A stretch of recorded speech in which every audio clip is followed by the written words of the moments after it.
Thank you very much, Madam Clerk, Madam Deputy Clerk. Welcome everyone to the Monday, January the 27th, 2025 council meeting. This is a regular council meeting. It's now 5:30. Council did not have an in-camera session to start our meeting. So we are here in the chambers now for the 5:30 meeting, and we have quite a good agenda for us here today. Before we start, I just want to acknowledge, of course, that Councillor Deneen is away and Councillor MacArthur is also away.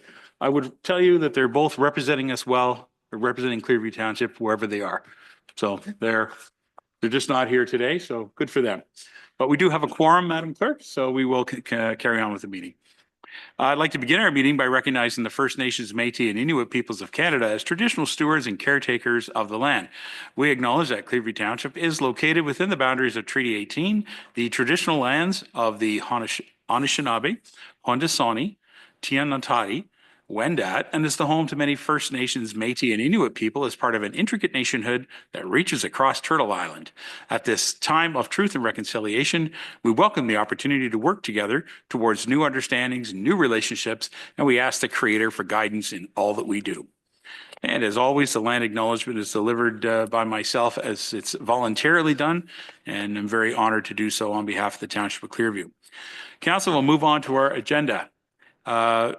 We have no closed session, so item number 2 is the approval of the agenda. Be it resolved that Council of the Township of Clearview hereby approve the agenda dated January 27, 2025 as presented. Can I have Mr. Walker and Mr. Beelan? Thank you. Any questions on the agenda? Seeing none, I'll call the motion. All in favor? That carries unanimous. Thank you very much. Declarations of pecuniary interest and general nature thereof. Did anybody have any declarations to bring forward? Seeing none, if anything comes up during the meeting, please bring it forward right away and we'll deal with it. Moving on to item number 4, which is our public participation period. And we have some members in the audience, although we do have a public meeting a little bit later here in regards to the budget. We will do our public participation period, which is prior to the budget. Be advised that comments and views expressed under the public participation period are not the views of the Township of Clearview Council or the administration, and public participation is limited to 15 minutes. Each person is limited to 5 minutes. Questions and comments are to be directed to the mayor, and questions shall not refer to the personnel matters, litigation or potential litigation, or planning matters that have already had a public meeting or any item considered confidential. Please remember to share the time with your fellow citizens. So at this time, I'll just ask for the Deputy Clerk, and she advise, were there any electronic participations in public participation? Thank you. No, there were no public participation comments today. All right, thank you very much. Looking to the floor, are there any members who wish to speak in the public participation period at this time? All right, we do have the public meeting in regards to the budget coming up, so perhaps that's what you're here for. Okay, all right, then we will say that there are no public participations today on this meeting. Item 5 is our delegations and presentations. There are none. And then moving directly, Madam Clerk, to our public meeting. This is the 2025 budget public meeting. And just for clarity, we're very happy to host this public meeting. It is an interesting note. I just recently learned this, that it is not actually a requirement of the Municipal Act to actually have a public meeting, but this council chooses to continue to have public meetings to hear public engagement and public input on the budget. Council has worked on the budget along with our staff, and we have prepared a very good budget and now have put it available to the public to ask questions at the public participation or public meeting portion of this meeting. So before we go to public comments, our treasurer, Kelly McDonald, has joined us at the dais here. She's actually on the same table as us. We're happy to have you up here. Kelly, you have a bit of a presentation to begin. Thank you, Your Worship. Yes, I just have a quick couple of slides as we have had some information updated to the last presentation we had from Council. Krista, if you could, next page. So I just wanted to remind everybody, next slide, please, Krista. The definition between growth and reassessment, because this is one where we've had some confusion in some of the questions that came in. So growth is where there was once a vacant lot and now there is a house. Reassessment is just the values of the homes in the neighborhood all changed, but there's still the same number of homes. So basically, with the new information that we've received, MTE does an evaluation of our role. The previous growth numbers were from the Opta environment. So MTE does more of an in-depth. They're through the county contracting. So we'd originally estimated it around 652,000 in growth. The actual number has actually come in at 729,000 in growth. Next slide, please. So the expenses are still the same as you left the December 4th meeting. Next slide, please. Where we were at 3.7% as a net increase. We are now at, next slide, please, 3.48% as a final increase. Next slide. What this means is a total increase on the average home valued at $315,000 in Clearview of $135.86 for the year. To break that down a little bit more, for every $100,000 worth of assessed value, it would be a $43.13 increase. And that's where we sit today. All right. Thank you very much for your information. I appreciate the update too, to show that reviewing the numbers has brought us to 3.48. Council, do you have any questions to the treasurer at this time before we go to the other part of the meeting? Anybody? No? Okay. Thank you very much, Kelly. Kelly, let's go to our public submissions. We did have some electronic submissions. Madam Clerk, was there a total of 18 or 19, I think it was? Was it? Thank you, Worship. There was a total of 19 electronic submissions. 19 electronic submissions. So very interesting. Okay. Kelly, would you like to begin? Thank you, Your Worship. Yeah, the electronic submissions were spectacular this year. It's the first time we've had this number of questions, and quite a few of them are actually on the 2025 budget, so that was good. I'll begin by reading them out, and then I've got a bit of a response to some of them where I can provide it. So the first question was from Keith Carter. First of all, Council needs to truly get serious about tax savings. Sadly, at the moment, and like most past councils, we only have a couple of new councillors who meet that criteria. Every member of council needs to stop the notion of leaving a personal legacy project to be remembered by. I'm always puzzled at why wait to the end of the year to start saving tax dollars. Why not meet as soon as this budget is over and get everyone on board to achieve a 0% tax increase? This should start by directing the CAO and all managers that there will be no staff increases, just replacement only. Council is too quick to rubber stamp every manager request. Direct the same staff to start a cost saving in every department. This will make your year-end deliberations that much easier to achieve your goal. Start running the township more like a business or your own home. The endless use of running to the taxpayer money tree must stop. Why are our tax dollars used to fund free entertainment and other items for tourists? The word no needs to be used more for the endless requests from the specialty groups. What happened to the days when they fundraise to get things or at least partially contribute to show sincerity? Try actually talking personally to seniors and others who are truly finding it hard to make ends meet. Other communities can achieve a 0% increase, and this one can as well if they get serious, which means the mayor on down need to change attitudes and learn the word no. Keep that thought as priority one every time a request for money is raised. And yes, finally, it will mean sacrifices need to be made by all taxpayers, and a member or two of council. It may not be popular, but it's what must be done. I don't have a response to that. I'm not sure if I can give a little bit of a response. First of all, I do appreciate Mr. Carter forwarding his message through the budget public participation portal, which is the correct way to do it. So thank you very much, Keith, for using the correct tool to communicate with us. I would like to start by saying to Mr. Carter that the achieving a 0% tax increase in today's economy, in today's world, would be very irresponsible of our level of government. Just about everything has increased in prices, and if we're going to continue to move our community forward, which is very much what the citizens want us to do, then I would suggest to you that there will not be a 0% tax increases. There's other items you can talk about from this item here, or from this submission. I will state this, that I've heard this said before. I've heard this when I was a councillor. Members of council may have heard this too, where the citizen says, start running the township more like a business. Well, the township is not run like a business. The township is a service industry. We serve the needs of the public.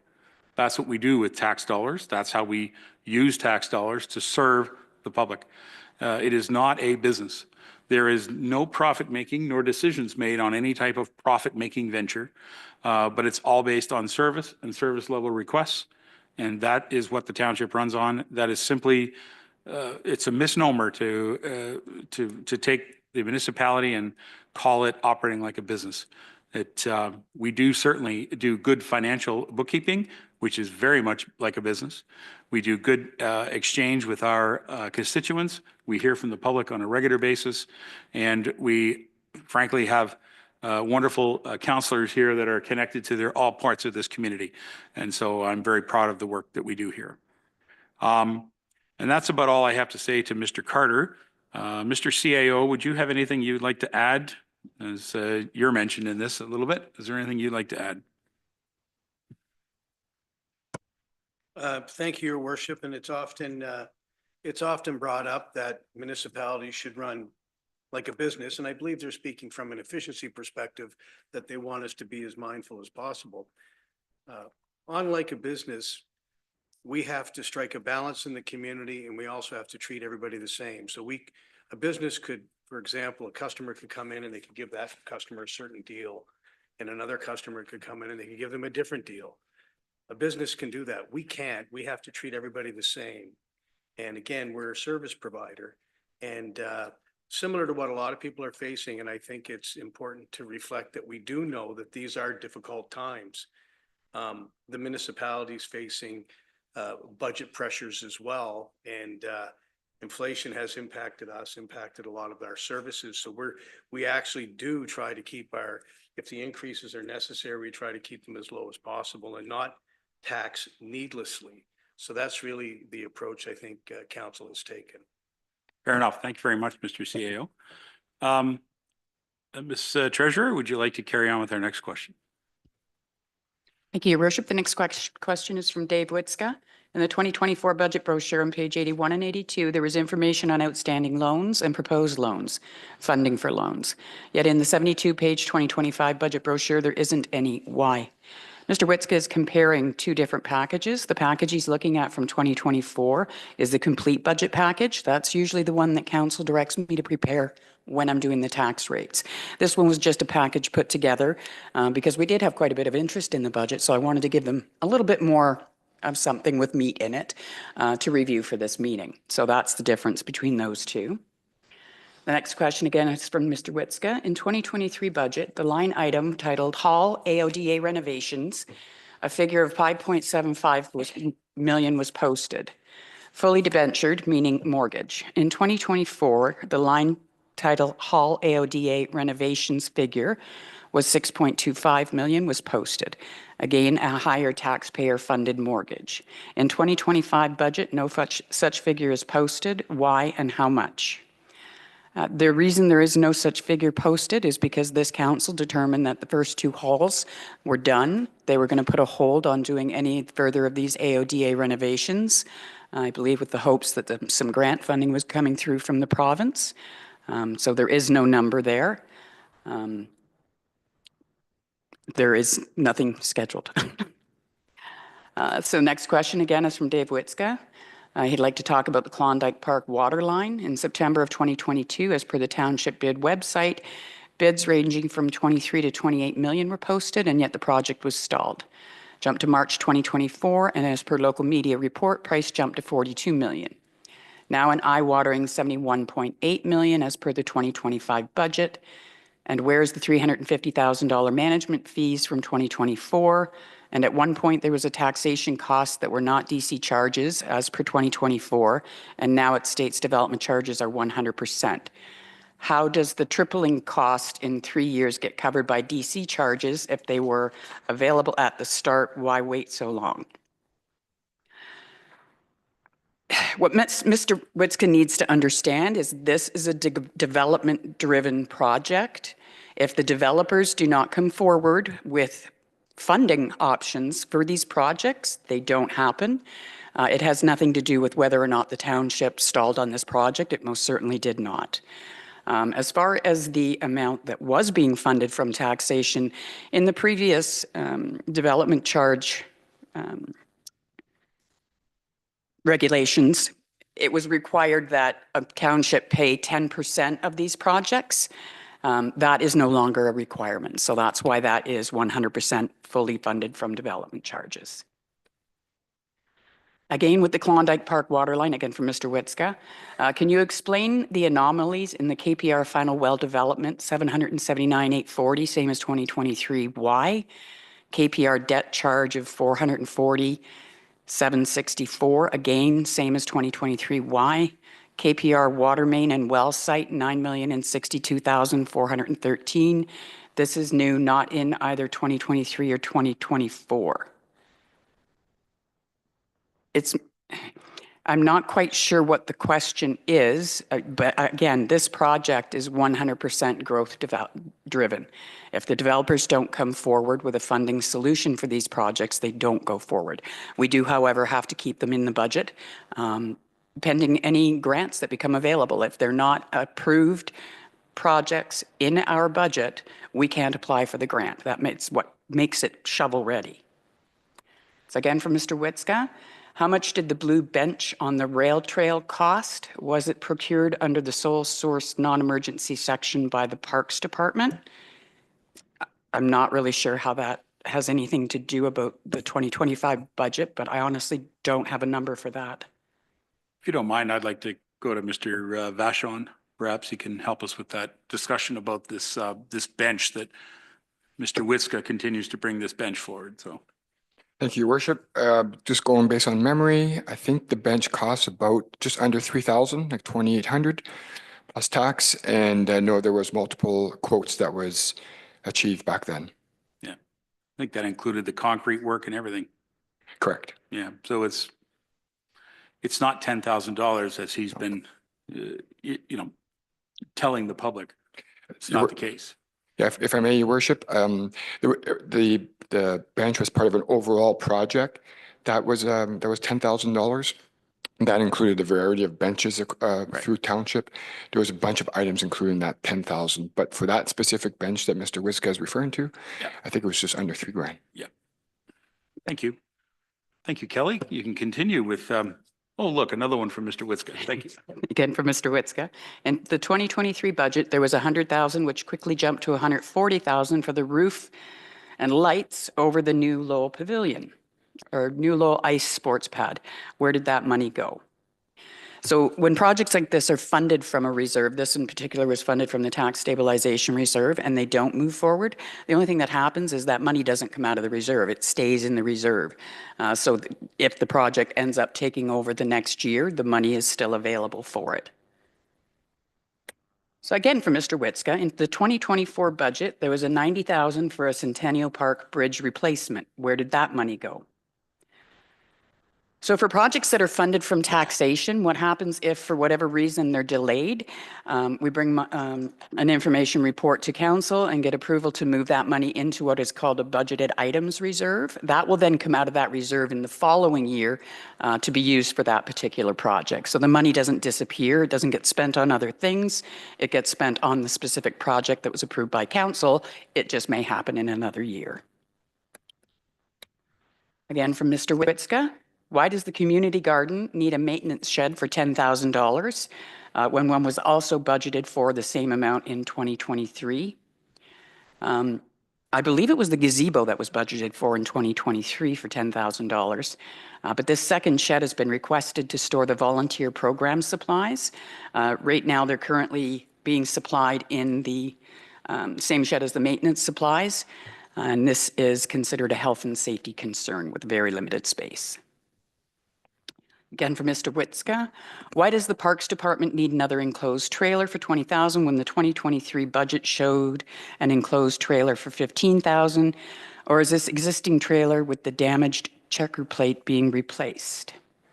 Again, if you look on the capital budget, this is a growth-related project. So if we are in the same position and we have absolutely no new homes, we don't need additional equipment.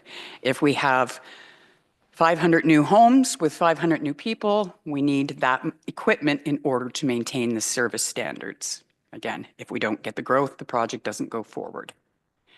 What is the full anticipated advertising budget with the Creemore Echo, advertising notices, events, etc.?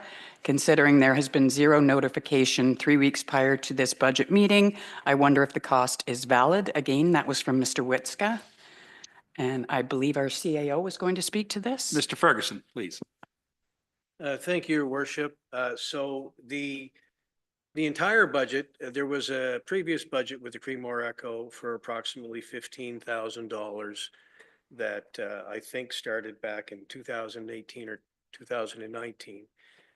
That was on the existing circulation that they were doing. They came to us with a proposal to basically double the circulation and basically deliver to all of Clearview. At that same time, we felt that the Metro was discontinuing their paper service in a lot of communities. And I think the public is really wanting to make sure that they still have a paper delivered to them as opposed to the electronic version. Not everybody has access to the internet. So we feel from a public service that this is extremely important. And so they asked us to consider a cost that would help them meet that circulation, print material, the amount of print material, et cetera. So we added $46,000 a year. It's roughly $60,000 a year, $5,000 a month that we're contributing to the Creemore Echo in its expanded circulation. It's a year-to-year arrangement. It was approved last year. We approved it this year, and it'll be under review as to whether it will be approved in the future. So it's a year-to-year approval. Thank you very much, Mr. Ferguson. Back to you, Ms. McDonald. Thank you, Your Worship. This one again is addressed for the CAO. What is the cost of the Walker settlement agreement for taxpayers, legal fees, etc.? Okay, no cost to the municipality at all. A deferral account, I'll call it a deferral account, was set up by Walkers as it related to the future construction costs or administrative costs that we may face in improving concession 10 and any work that we're going to do on 26, 27 in the event that County Road 91 closed. So all that money was drawn from a deferral account.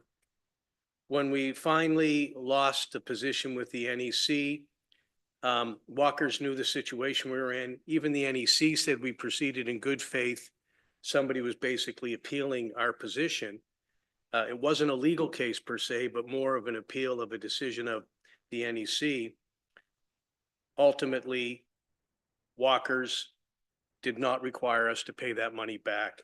The money that we used for lawyers, for administration, for construction was all from the deferral account. Zero money came from the township. Thank you very much. Back to you, Ms. McDonald. Thank you, Your Worship. So the next question from Mr. Witzka, how much is the Parks Department paying curb appeal? And are they cheaper than Parks Department for cutting grass? If so, why not downsize and hire subcontractors for other various areas of the township? There is no money budgeted for the Recreation Department for curb appeal. That's actually the contractor that we use at the Administration Center. And he does all the general maintenance for this building, and that doesn't affect Parks and Recreation at all. Mr. Witzka again, what is the monthly loss for running the transit bus system? Why are the fares and passes still at the original price? When will routing be reconfigured to stop wasting tens of thousands of dollars on fuel, labor, and maintenance? When will unused stops be replaced with more frequently used ones, i.e. Scott Street? Why are 68% of taxpayers forced to subsidize something they have no access to? So this came from the Director of Public Works, Mr. Dan Perot. He's estimating it's about $20,000 a month for the landmark bus to operate. And they have roughly 900 riders per month in 2024. They are looking at changing the routes in 2025. They just haven't set out where they're going to be, but they want to partner with Lynx for a bus shelter at the admin center stop. And the next question again is from Mr. Witzka. In the $250,000 sidewalk budget, will residents have any input into locations, i.e. rutted sidewalks by the post office? What is the extra $250,000 urbanization all about? Again, will there be a public involvement? This is the meeting for the public involvement on anything that has to do with the budget. The design is proposed to urbanize areas to provide drainage improvements, remove storm sewers from the school property, and the intersection improvements at William and Oak and William and Perry. And I do not believe there is any planned public participation as far as selection of which areas. I'd like to go to Todd. He's here representing in the room. Todd, could you just explain to me a little bit about the sidewalk work that's done, and you could advise council and the public about our sidewalk master plan as well as meeting the standards of what sidewalks need to be. Yes, thank you through your worship. Annually, we review all the sidewalks. We do inspections on them. So in my time in this role, it's been based on replacements based on existing and areas of needs. So whether it be deviations in elevations, spots that are hazards, spots that aren't to municipal standards, we're with. We look at all that and then basically work off the most needed, and that's where the tender usually goes out to. Yeah. I think the point two about public participation or public comments on that, I would advise Mr. Witzka or anybody in the public, if they have comments about sidewalks, that they have, members of council that they can reach out to if they have a question, or you can always reach out to the staff, particularly the senior manager, Dan Perot, and he can help you with your request that way. Thank you. Thank you, Todd. And back over to you, Ms. McDonald. Thank you, Worship. The next question is again from Mr. Witzka. The Parks Department Maintenance Service Building on Huron Street, priced at $2,060,000, all picked up by development charges. Was the demo of the former fertilizer storage building for $25,000 included, or taxpayers? Who's on the hook for cost overruns, like 30% for Brock Street or 300% for the Stainer Library landscaping, or who knows what for the Avering Hall, more DC fees or taxpayers? Again, this project is 100% growth related. I did try to highlight that on the capital budget so people could understand which ones would only go forward if growth came to Clearview. If there is no growth, the project does not go forward. And that is why it is covered by development charges, because those are set out through our DC background study to specifically provide funds for projects that growth creates. The next question is again from Mr. Witzka. What is the William Oak Perry urbanization design, and why does it cost $553,000? And again, I have a little bit of an explanation from the Director of Public Works, Dan Perot. What he set out is there's $250,000 for sidewalk rehabilitation based on the inspection data. They do about 2 kilometers each year. And there's also $250,000 for urbanization for roads like Lock, Sunnydale. It may also be used for William Oak and Perry Street. Again, from Mr. Witzka. Why have Margaret and Mowat Street reconstruction projects show costing figures in 2025 from previous years and now show 100% developer contributions as opposed to partially funded from reserves in 2023? I keep hearing one developer has gone broke and another one is teetering on the edge. So where did these magical DCs come from? Yet nothing moved forward since the 2023 budget. Again, any of the monies that were funded from taxation on these projects were related to the 10% mandatory municipal contribution that used to be in effect. That's no longer in effect. So now growth projects that are 100% related to growth are 100% paid by either developer or developer charges. And again, I think that was the only question from here. Mr. Witzka again. The tourism roof replacement for $120,000 has now been reduced to $60,000. Why the difference? My understanding is that the roof has had leaks for years and yet nothing was done. And again, from reserves, the Duntroon Hall construction of 1.3 million, of which 660,000 is grants and 660,000 is from reserves. When did reserves jump so high? When the annual amount was 250, the previous was 250, and for 2024 was predicted to do evening or pre-directed to evening hall. So the resolution for the tourism building was passed by council on December 4th. Any repairs that are required for the tourism building would be funded from the administration building reserve up to a maximum of $60,000, and that the township would conduct a complete review of the facility and uses of the building and property before any future repairs, replacements are proposed. And again, that was from the December 4th council budget workshop.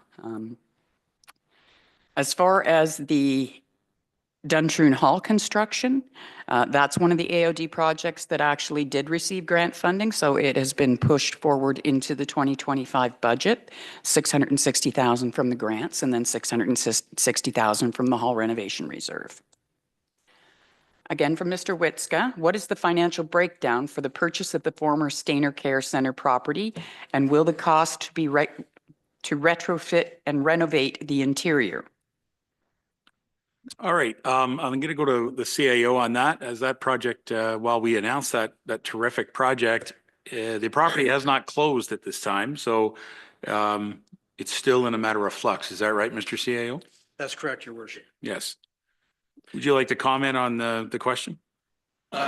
Yes, so we purchased, our agreement is to purchase for 2.8 million. Of that 2.8 million, we have offered a $800,000 tax receipt based on a qualified Canadian appraisal of the facility. Jarlettes has accepted that offer. Within the agreement, they did come back and question who would pay the real estate fees on the donation, because it was a donation from them to us and we gave them a tax receipt. We said that we would cover the real estate fees, which would be 40,000. On the other 2 million, Jarlettes is responsible for those real estate fees, which are roughly $100,000. So our total cost of the facility is $2,040,000. We put a $100,000 deposit. The arrangement does not close until the earliest is in August of 2025, but there's a proviso that allows Jarlettes to extend that date based on when the new facility is finalized and the fit-ups are complete. And they don't really have a date on when the fit-ups are complete, so we've allowed for that flexibility. So the earliest is 2025 and the latest is 2027. So we also know that the facilities will be bringing in revenue. We also have obtained the 2 apartment buildings that are on the front of the street, and they bring in revenue as well. We're also working on other arrangements from now until the time we close the deal with the county and what they do with certain programs that they offer to the municipalities in Simcoe. So overall, we haven't had to pay anything other than a $100,000 deposit. And it's a facility, if you were to build new, would probably cost 10 million, 20 million, depending on what the costs are today. They're extremely high. The renovation costs, we do have a list of life cycle evaluation on the building itself. Those are all, we think, affordable. We do have some reserves that we can call upon. We haven't identified the ones yet that we want to use, but we feel that we have enough to cover off any of the life cycle repairs that will occur in the future. That answers the question. Thank you very much. For those keeping track, there's 5 more to go, and then we're going to get to the public here in the room. Go ahead, Ms. McDonald. Thank you, Your Worship. So the next 2 questions actually have the same answer, so I'll read the 2 questions together. Again, from Mr. Witzka. Why does the Parks Department need to spend $103,000 for an enclosed utility tractor? And why are we spending over $600,000 for a rarely used gradle? These are both 100% growth related. They're from our development charge background study. They're put forward in the budget. They don't go forward if the growth doesn't happen. They do have to be identified in the budget process, however. And that was the last question from Mr. Witzka. And I have 3 questions from a Mr. Jesse Stevens. So he says, I understand that when projects proposed in previous years are not completed, the allocated funds originally drawn from reserves revert back to those reserves. However, how can we ensure these projects actually move forward and get completed, especially if some have been on the Parks and Rec agenda for over 2 years and new projects keep being added? Will these projects delay future projects? And I have a response from the Director of Recreation. It is on a case-by-case or project-by-project basis. Many of the projects not being completed are contingent on government grants to proceed, whereas these projects have to be already approved within the current budget to qualify for any government grants. Also, some projects are budgeted a year in advance, but when the procurement process is completed, the prices come in much higher, so they are pushed to future years, being rebudgeted with updated amounts. These projects would not delay future projects. Mr. Stephen also asked about the Parks and Rec Master Plan. I did email him separately, so he does have the link now, and he has found that on our website. And the final question is from Mr. Jesse Stevens. Are there any funds allocated or set aside for staff investigation into the cement pad project that was proposed and subsequently removed in Creemore? For this one, we don't have any funds allocated in the 2025 budget. Council had a resolution from December 4th directing staff to investigate and bring back a report to Council for the use of either the Creemore Arena property or facility or Creemore tennis courts in Gowan Park for pickleball, including investigating the establishment of a not-for-profit organization to facilitate pickleball. That motion was carried. My memory serves me correctly, this was actually funded from the tax stabilization reserve originally. So if the report from staff comes back to council and council feels they wish to move forward, the project can go forward in 2025 with a resolution to fund it from the same source because it doesn't affect taxation. All right, thank you very much. Whew. I know, I appreciate you and the work that you and the staff have done to answer some of these. And it's been a very interesting process, actually, to go through receiving these requests electronically. And I just want to thank all the staff that contributed to this. So thank you so much again. Okay, at this time, we're going to move to our in-session or in-person public meeting process. And so it's really simple. Come to the microphone, tell us your name, and propose your question or comments about the 2025 budget. Who would like to come forward? Come right up. I think you have to just press the button there until it goes green, and then it should be good. Are you good?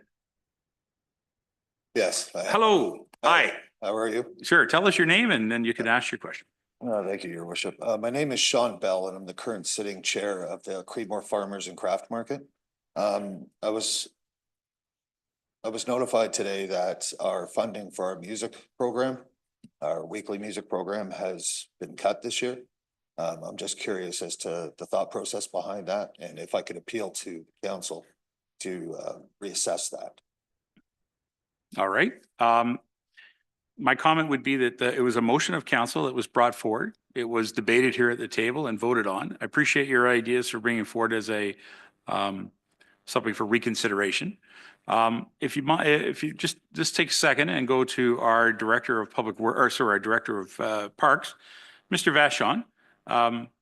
The funding that we provide to, I guess, the two farmers markets, right? So Music Market and Park, and then there's the Creemore Farmers Market. Can you help us understand how that is allocated and how that's decided on how much gets spent where? I know that council sets the budget for the entire thing, but understanding how your staff actually allocate is perhaps something that council needs to hear too. Thank you, Your Worship. I'll do the best that I can. As you know, Miss Murray is our champion with that project. We do create an annual budget with respect to all the music that we use at all of our events. So the two farmers markets are, I think, two of perhaps about 6 different events that we provide music to. So as you know, Council this year through their budget deliberations has decided to not proceed with that support. So for the farmers market, there was a number that was used when it first started, when we started supporting some entertainment there. I forget how that number came about, or I don't know the increment details of how Miss Murray budgets it. Again, going based on memory, when the farmers markets, when they got created, they had, I think, brought forward an amount that they wanted to use with respect to the amount of entertainment they wanted at their event. And that number was plugged into a spreadsheet. As you know, we spend approximately $5,000 a year, which includes entertainment at the Stainer Farmers Market, which is an actual community event that our department puts on, as well as assisting other farmers markets or other stakeholders who put on events over the course of the year. Mhm. Okay. Well, through you and through the CAO, I think these type of decisions council needs to understand them a little bit better on how our staff make these decisions to allocate funds towards events like these and or community organized events. So I think it would be best if we had a conversation with the CAO and council about that. I must say that the motion that came to us, Sean, was brought by Councillor Beelan, and I appreciate him doing it as a member of our council. As I understood the tone of the conversation, I don't think it was targeted specifically on anything, and in my opinion, it wasn't. It may have been that we were looking to just reduce the budget by $5,000 and asking the staff to be more strategic in how they spend it. That's where I was thinking. Looking back on the actual wording of the motion, it was perhaps a little more sharp. So that's something perhaps we can look at as a reconsideration if council wishes to do so. Could you maybe help us out? How many farmers markets dates are you booking right now at the Creemore Market? If we're looking at the year round, we go from May long weekend and that's weekly every Saturday until the end of October. So we're the longest running farmers market in the area. As well as we also do 3 Christmas markets, and then starting last year, we decided to go ahead with one winter market per month until the Easter market, and then we start forward with our spring season. Right. Okay. So, I mean, last year, I believe there was 24, so that'd be 27, maybe 32 markets. Yeah. I mean, it's quite a few markets. And sure. We were taking care of the funding for the musicians through September and October. Right. So the township wasn't assisting us in that way. And I mean, greatly appreciated the funding from the township musicians as well. 100%. I get it. We want to work together, Sean, like we do. Yeah. So. I mean, if we could find some middle ground, I would greatly appreciate that. Because we've grown exponentially.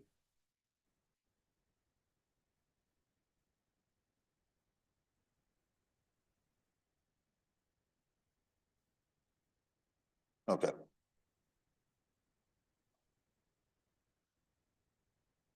Thank you, Your Worship. Well, while you guys were speaking, I did pull up a bit more information to provide. Just so to let council know, as sorry, if you can get your last name? Bell. As Mr. Bell mentioned, we spend approximately $175 per week on the farmers market in Creemore. Last year, it equaled approximately $2,800. So out of that 5,000, 2,800 was for the farmers market. Also part of our plan, to address the cutback that was put, we were going to encourage the farmers market to perhaps apply to the community assistance grant that the township provides, and perhaps help use those funds to help cover the cost for their entertainment over the course of the summer. Thank you, Mr. Vachon. you and the deputy mayor are thinking the same wavelength because he wrote me a note, said grant committee, and he's on the grant committee. So I'll tell you what, John, I would recommend that you reach out to our deputy clerk, who's right over there. Krista can assist you with the correct forms and information. She can even give you advice on how you fill it out correctly so that it can be considered along with all the other grant applications that we have. Perhaps a grant from the grant committee would be something that'll help you with that project. We greatly appreciate that. All right. Okay. So before you run, make sure you get her contact information. I will, for sure. Sean, thanks very much for being here, and thank you for running that event and running that every weekend. I'm sure it changes every weekend too, right? It's a little bit different every time. So Every time. every Yeah. time. Thanks for being here tonight. Thank you. Thanks for your input. I appreciate that. All right. Are there other members of the public who have questions for the budget process? It's a public meeting. Please come forward. Hello. Hello, I'm Joe Nagy. I've lived here 22 years and I have a simple question. How many, like we have roughly 14,000 people living here in our township. How many millions of dollars are we in the rears of people not paying their taxes? Oh, good question. I appreciate that. I tell you what, I'm going to look at the clerk or treasurer and see if she has that handy. But I must say, I attended at the AMO conference last summer. There was a session about tax and arrears, and I went to it, and I was quite shocked to hear that right across Ontario, there's a growing trend of people not paying their taxes, right? And it's for whatever reason, there's a trend and it's growing.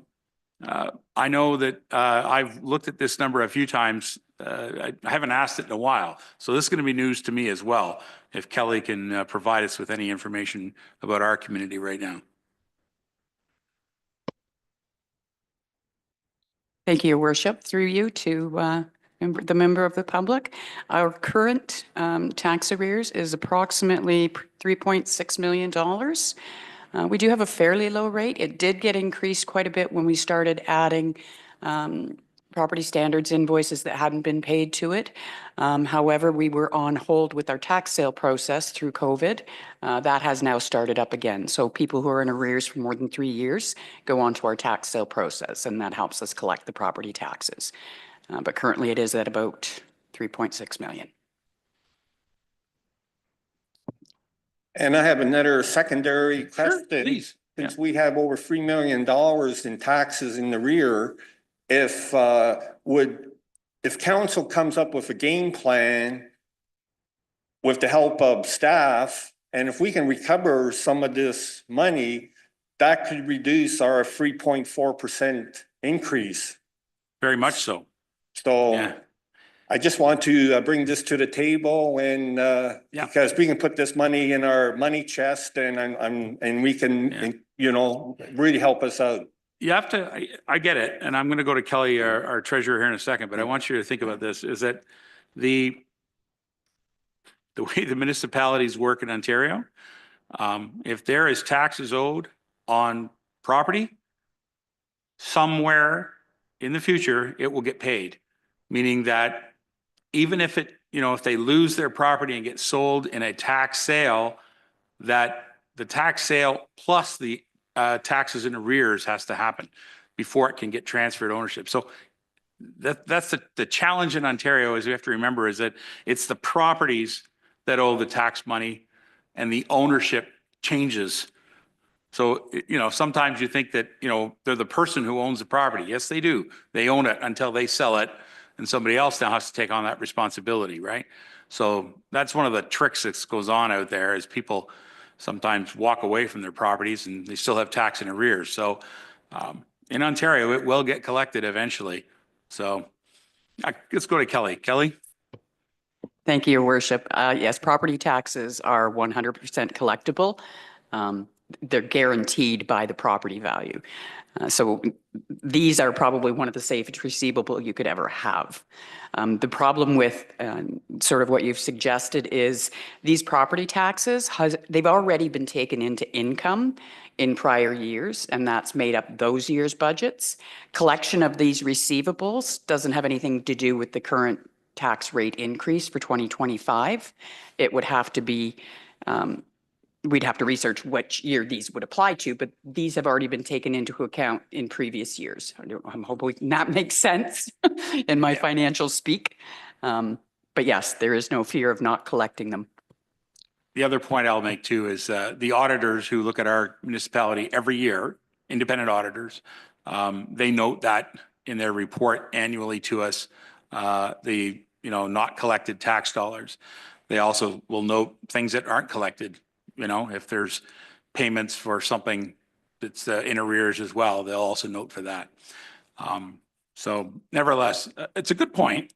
And as I said, that seminar last summer was quite eye-opening to me to see that, other municipalities across Ontario were struggling upwards of 20% of their taxpayers not paying their taxes. And they just don't have the funds to run the municipality to provide the services that the citizens demand. So I think we're in good shape. It's not perfect, but we're in very good shape when it comes to our arrears program. Thank you. Thank you for answering my question. Thank you. Thank you very much.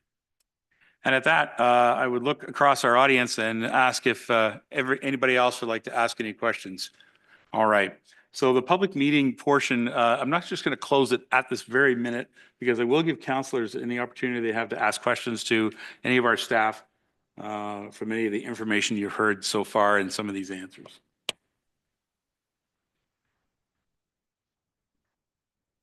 Yes, Mr. Beelan. Thank you, Your Worship. I'm just wondering if we could get a total for how much we actually spend on music.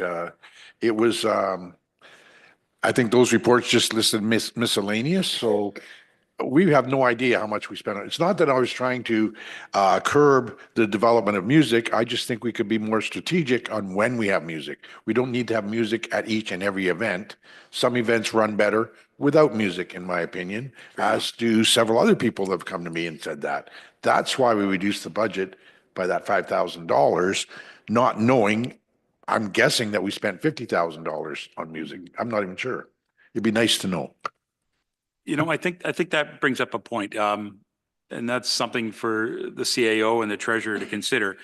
When we receive our budget information from each of our department heads, I think it would be great so that we do have an understanding of all the things that they spend monies on and having an understanding of any of the, small capital purchases as well as the operational expenses that are incurred. So we have a better understanding on how the whole year has played out and what you're proposing to do for the next year.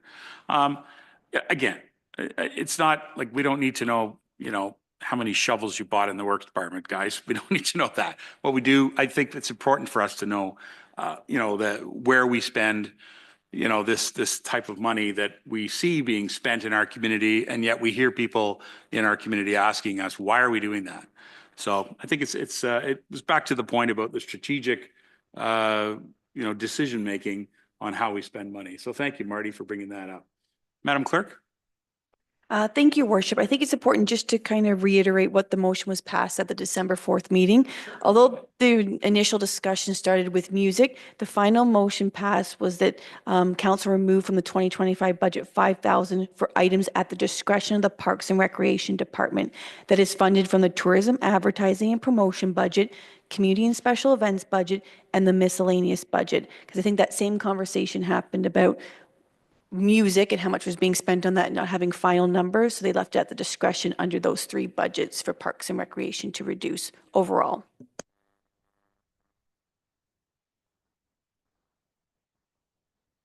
Yeah, two questions, a little comment too, because I can, just speaking about the Creemore situation, I know through our grants committee, we budgeted money for new signage. We're at the stage right now, we don't know if money's been spent for signs. I've been watching for them, for the farmer's market. I haven't seen it. It's kind of, I would really like to see on a lot of these committees or whatever, that we get a financial reporting, because we don't know where our money has gone to. And I know with our grants committee this year, it's one of the things I'm going to be hammering on to say, if you want money again, I want to see what you did with it last time, sort of thing. It's a very fair statement. Yes, Yeah. thank you. And just, go ahead, Krista, or go ahead. Do you have something to Sasha. say? I think through your worship to Deputy Mayor Van Staver, I think you bring up a good point, and that is something that we've been requesting from a lot of our organizations that you provide grant money to. And actually today on social media, we did post what the Standard Lawn Bowling Club used for their grant money that they received last intake period. They did some painting. We got some pictures from them, so we did include that on social media. And we'd love to hear from more organizations on funding that they received from the township. Good, thank you. Okay. Just a quick question, Kelly. We're still, our comments when we were doing our budget in the fall, it's kind of hard sometimes. We're being, trying to be proactive. We don't want to wait for budget process until April and May because we miss a lot of time our year. When will we're expecting to see our final financials for last year relatively shortly, or what's the status on them? Through your worship to Deputy Mayor Van Stavern, I'm hoping very shortly. We have to go through the complete audit first, and then I have to balance the FIR. This does take a bit of time, but I am hoping to have 2023 and 2024 provided for council within the next couple of months. Perfect. That'd be nice to know. That's great news. I know we had to fight back COVID.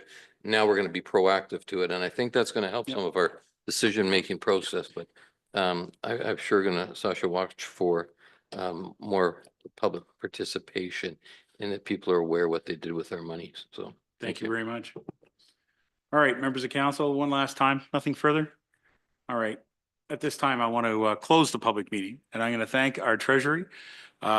Kelly, your team has worked very diligently on this. I know you personally put in a great deal of effort to bring this forward.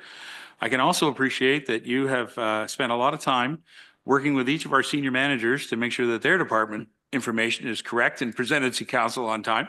And so thank you for that on their behalf. And so we continue to look forward to having our motion brought to the next council meeting, which will then direct the treasurer to send it off to create the tax bylaw. So council will have between now and the next meeting to consider some of these inputs that we've heard. And if there's anything to change, council will have that opportunity then. Thank you very much. Thank you, Mr. CAO, and those members of the staff who participated. Thank you very much. All right, that is closed for now. We are going to move back to our agenda, which, geez, I buried it here. Where is it? Been underneath lots of things. Kelly, you going to stay here with us, or are you going to go off somewhere else? I didn't know that was an option. All right, thank you. All right, we're going to move on then to approval of the council minutes. Council, resolution be it resolved that council of the township of Clearview hereby approve the minutes of the January 13, 2025 council meeting as presented. I'll take the mover and seconder, Mr. Broderick and the deputy mayor. Thank you. Any questions on the approval of the minutes? Seeing none, all those in favor? That carries unanimously. Correspondence, if any. There was no closed session. There is a release regarding the skating trail at the Simcoe County Museum is finally open. It's fantastic. Great to see. Hope people will get a chance to use that. Yes, go ahead. I guess my question is, I have not heard if the museum is reopened yet. No, the museum itself is not, but the skating trail is. Is. And so they've actually repurposed one of their little buildings or outbuildings Yes. and made it into a spot where you can change, put on your skates, that kind of thing, you know? And Okay. so, yeah, and they've got the almost antique Zamboni that they have to clean the ice. It's almost antique. I think it's 20 years old. So there you go. Just so everybody is reminded, the museum was closed to allow for the Matthew Yes. House expansion. One of the hardest things to do is to keep the museum clean and ventilated properly. So it was the thought that they would close it for a period of time, and that Yeah. was what we agreed to do. Yep. And so it'll only be open for bigger and better in the future. Thank you. That's right. All right. Now, I do have a motion here that is on our agenda. It's in regards to the Wounded Warriors Canada. They've asked us to participate in their magazine again.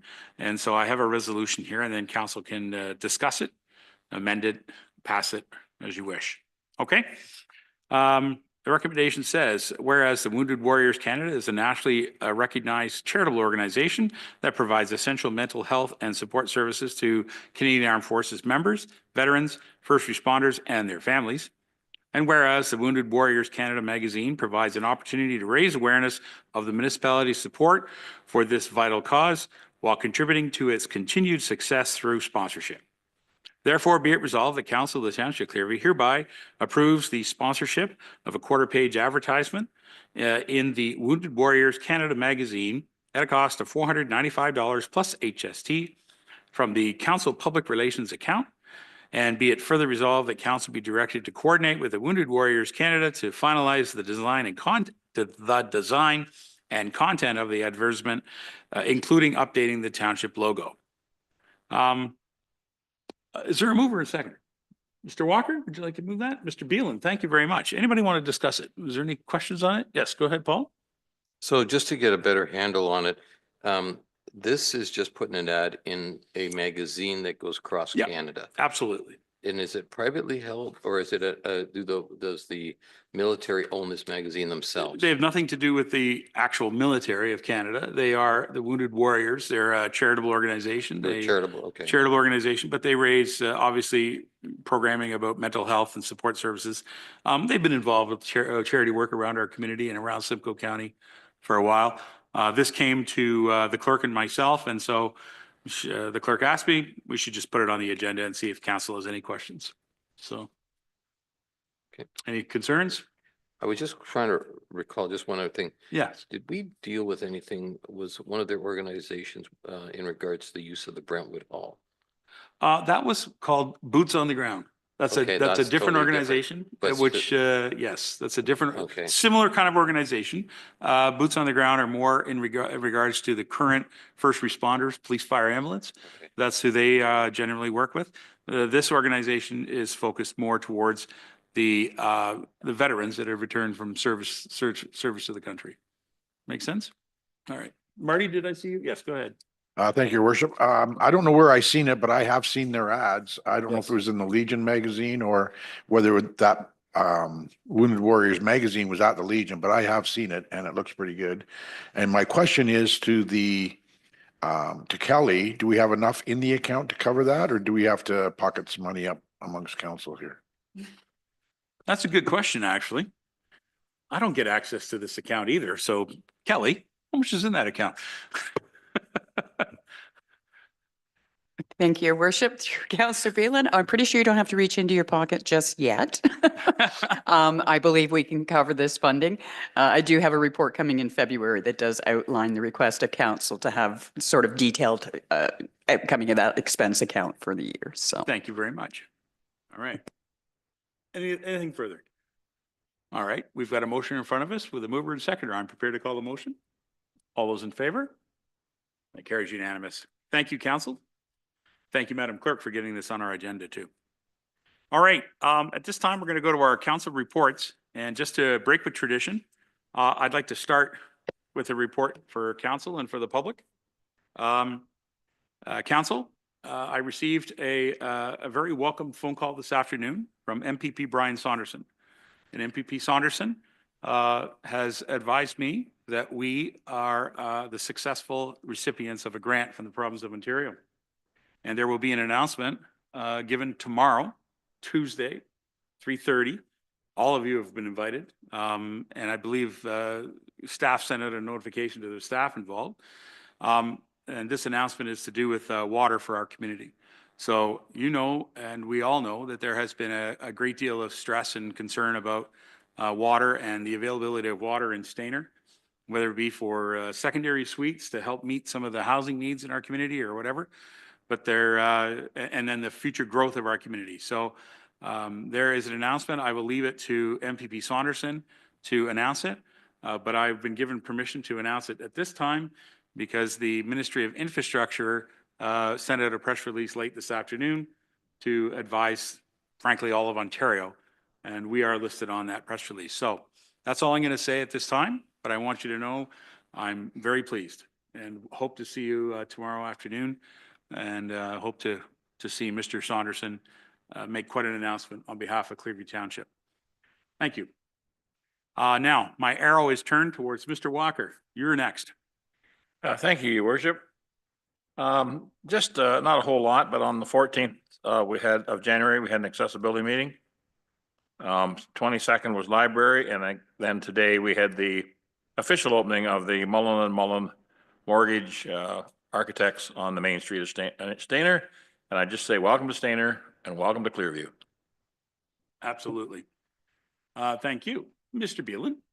Thank you, Your Worship. I had quite a busy week.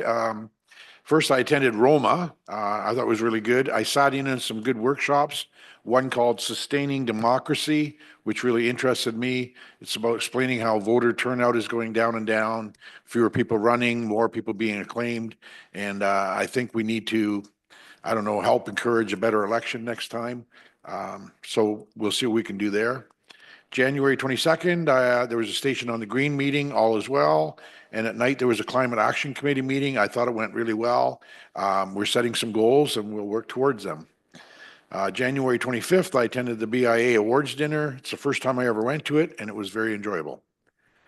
January 27th, today, attended the Mullen and Mullen Mortgage Architect Ribbon Cutting, which was a lot of fun.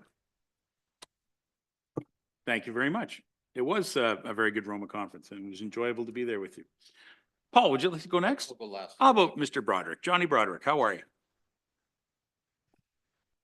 Thank you, Your Worship. I am well.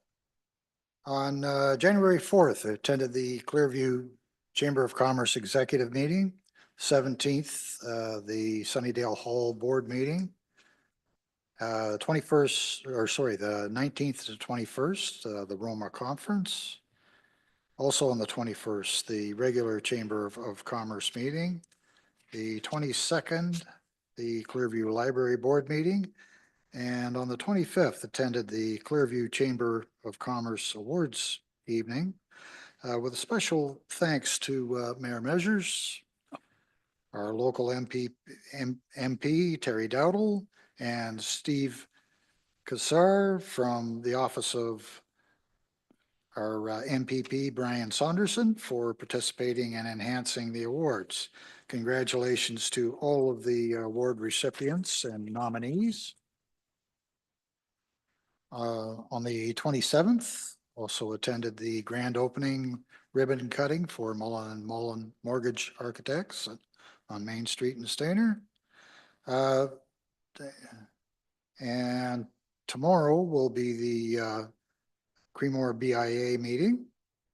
And Thursday will be the Thursday, January the 30th, will be the Clearview Chamber of Commerce Business After 5, hosted by Clearview Township's Economic Development Officer, Briar Kelly, in the newly renovated Sunnydale Hall at 6:30 p.m. And this Friday, January 31st through February 2nd, will be the 50th anniversary of Winterama in New Lowell.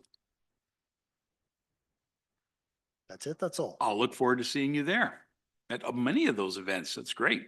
Thank you very much, Mr. Broderick. Go ahead there, Mr. Van Stavern. Thank you, Worship. A couple items I wanted to talk about. One was NVCA. The announcement was made previously that our CAO has retired. Also, with the 2-year term, we have a new chair who is Jonathan Scott, who is a counselor from the town of Bradford.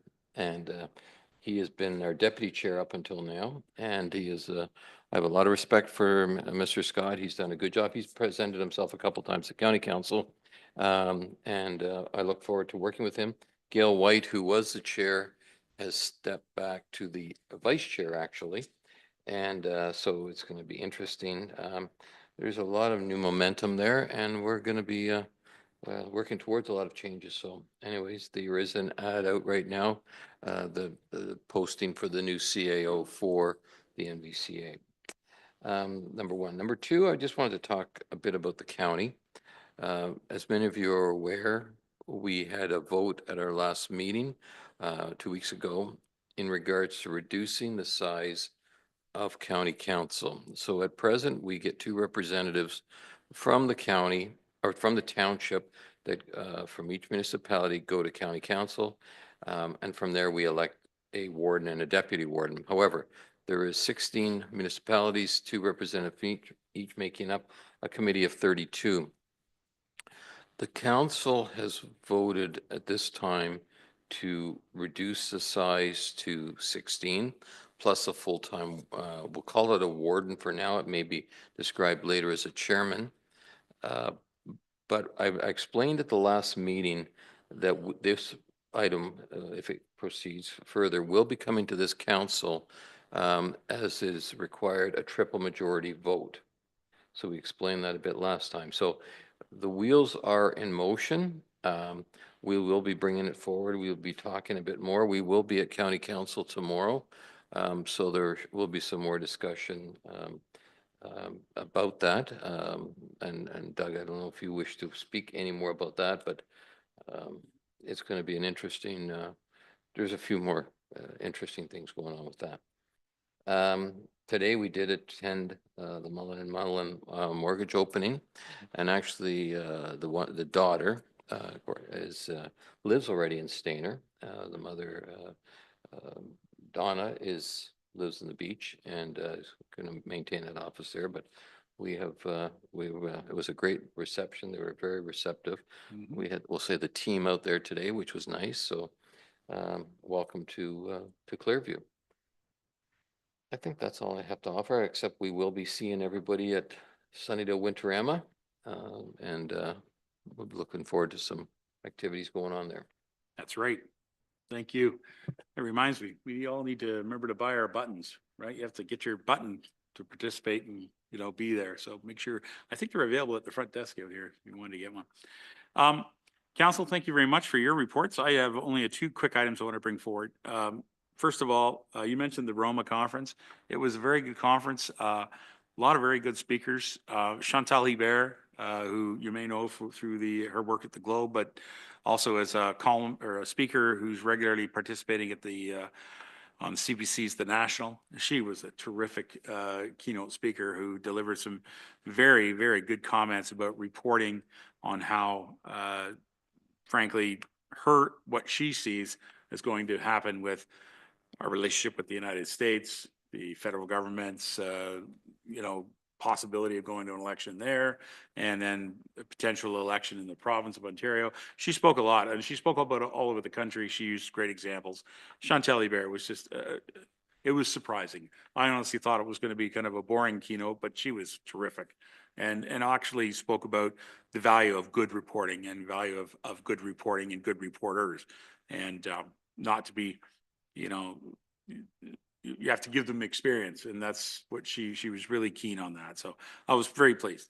The other thing I want to mention is thank you to Councillor Broderick, President Broderick, who is the president of the Chamber of Commerce, for inviting me to attend, along with other persons in our community, to go to the Chamber of Commerce Business Excellence Awards. Terrific event. Thank you very much. And I'd like to bring congratulations to the Creemore Coffee Company in New Lowell as Business of the Year. That was tremendous for them. It's a great little startup operation, and I've been in a few times, and it's a great little spot. And so I tell you what, Council, let's make it a mission during the New Lowell Winterama to go over there and have a coffee. What do you say? We'll take up a table. And if you've been in there, you know that means you'll take up the table. So that's great. Anyway, we're looking forward to that. Again, it's going to be a busy week. Tomorrow is a very busy day, county council meeting. I've been invited to go to Wasaga Beach to join MPP Saunderson in an announcement he's making there. Mr. Beelan, I haven't had a chance to even speak to you about this one, but we have an announcement for the Huronia West OPP detachment in regards to the Huronia West board. That's going to be happening tomorrow as well. And then we have our announcement at 3:30, as I mentioned earlier. And then Thursday this week, the business after 5 at Sunnydale. I would encourage people to come out and see that the Sunnydale Hall is well appointed right now. The renovation is terrific. It's very comfortable and warm facility, and the the elevator's terrific and the washrooms are excellent. And so it's a good testament to the work that can be done and the support the volunteers that run that hall and all of our volunteers across all of Clearview. So thank you very much, everybody.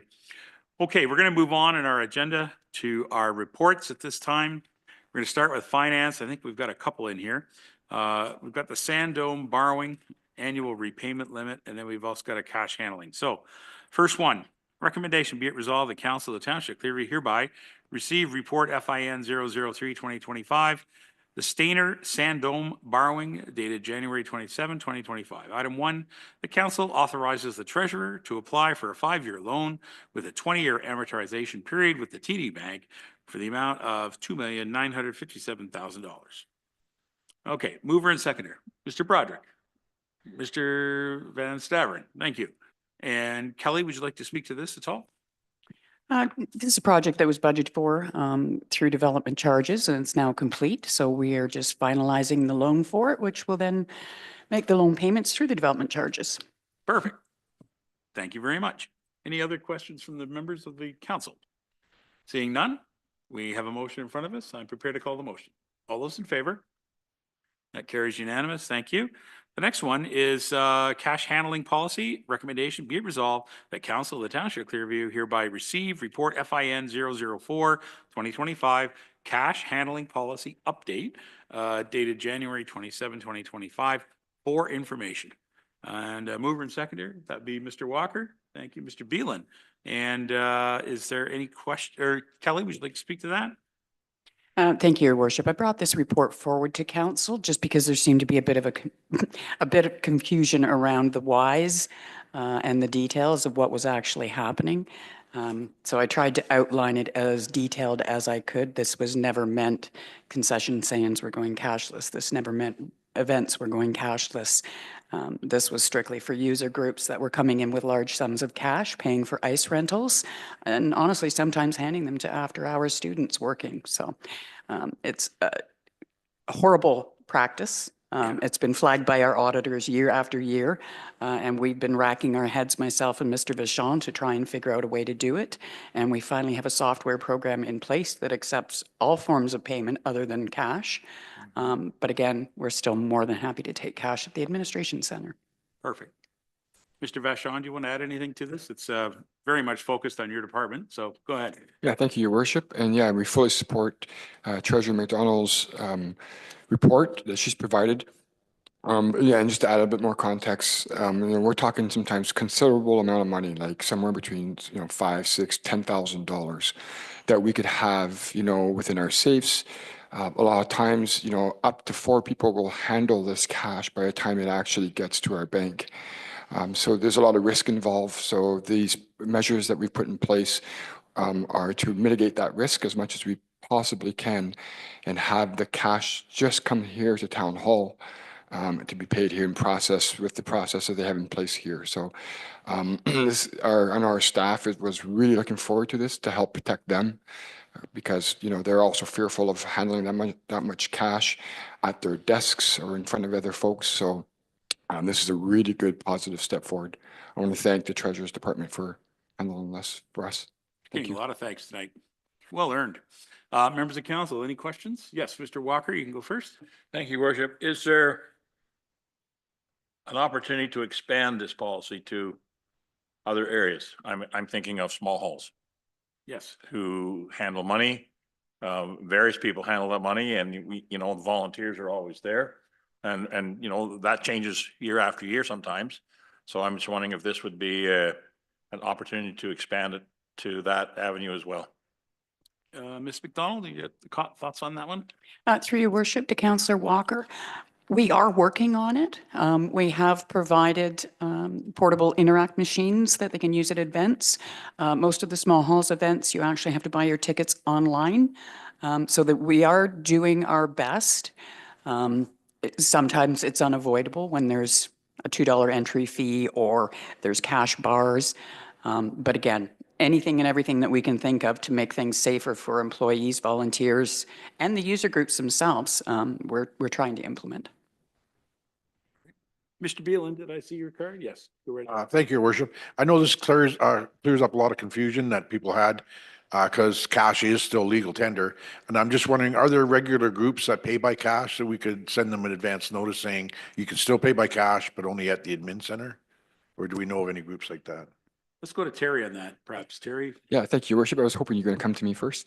Yeah, we have a plan in place. With our new software that we have, we are able to do mass email distribution to our customers.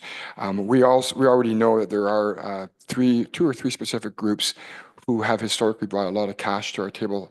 Actually, last week, paid online through our new online format. So it's just a matter of getting them to change their ways, and they're very receptive to it. So I don't know if there's going to be any folks even coming to town hall to pay cash. I think they're going to take advantage. Most of them just didn't know that we had the new abilities to be able to pay online. So this is going to solve that, and we are going to reach out to all of our user groups to let them know. All right, thank you. Thank you. Mr. Beelan, is that good? All right, any others? Nothing further? All right, thank you very much, staff. So good to see this policy come to council's attention, so council has the opportunity to have an input on it. Members of council, you've got a motion in front of you. I'm prepared to call the motion. All those in favor? That carries unanimous. Well done. All right, council, we're going to move over to legislative services. We've got LS 003, and this is some coordinator position adjustments, I guess. It's a good word. Be it resolved that Council of the Township of Clearview hereby receive report LS 003 2025. It's the Clerk's Department Legislative Coordinator positions dated January 27, 2025.